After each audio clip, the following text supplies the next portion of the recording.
everybody got Curt Ware. Let him know, Curt.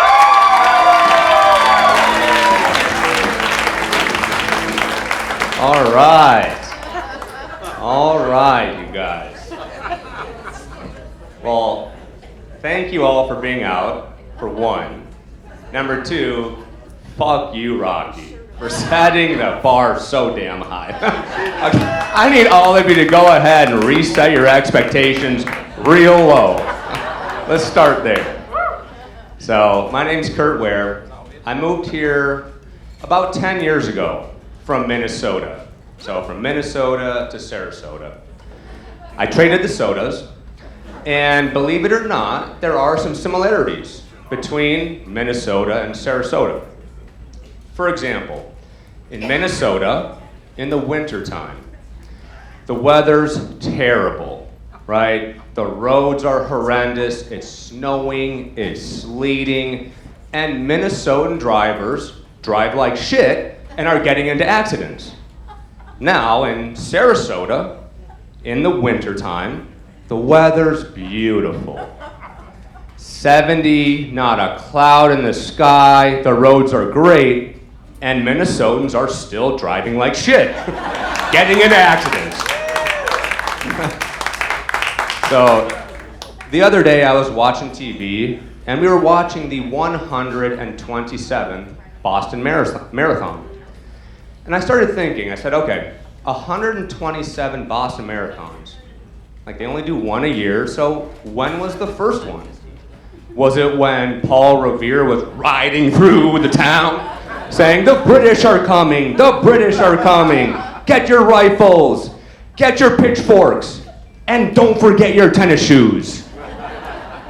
And honestly, nobody told Paul that you can't bring a horse to a foot race. That's cheating. So, I'm also 32 years old. I'm a millennial. And us millennials, we get a bad rap. You know? We're lazy. We don't want to work. We want instant gratification. And we're always on our phone. Hang on, I just got a text. No, I'm back with you guys. And honestly, though, guys, I don't disagree with a lot of that.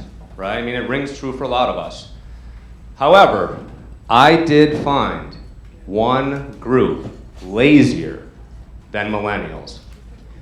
And it's seniors trying to merge onto I-75. You motherfuckers don't do anything! Now, we also all know that there's an identity crisis going on in America. We all know it, right? Men are identifying as women. Women are identifying as men. And honestly, it's all very strange to me. And some of you in the audience may be going through an identity crisis because you still identify as young.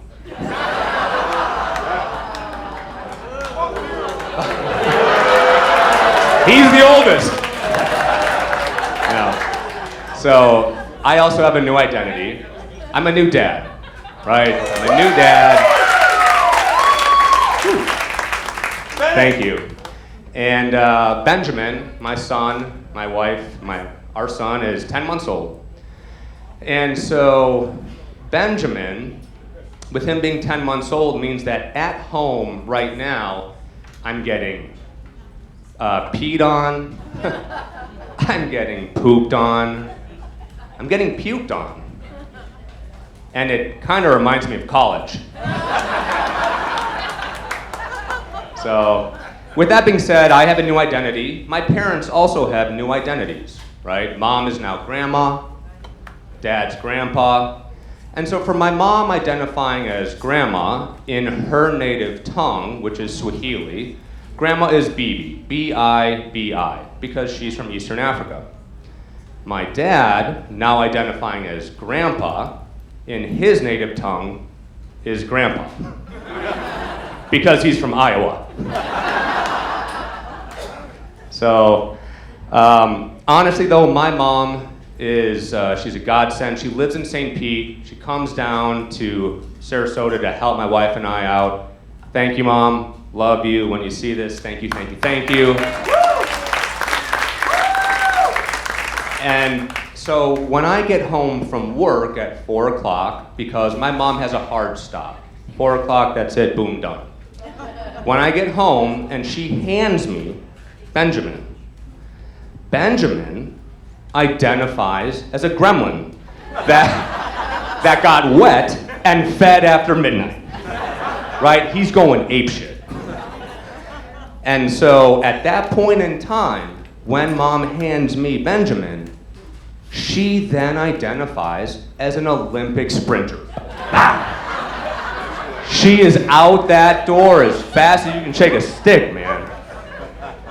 And so I'm telling you, then mom, once she gets in her car, right, she closes the door, she changes her identity to a NASCAR driver. There is burnt rubber in my cul-de-sac. Boom, she's going. And honestly, that is one senior that knows how to fucking merge onto I-75.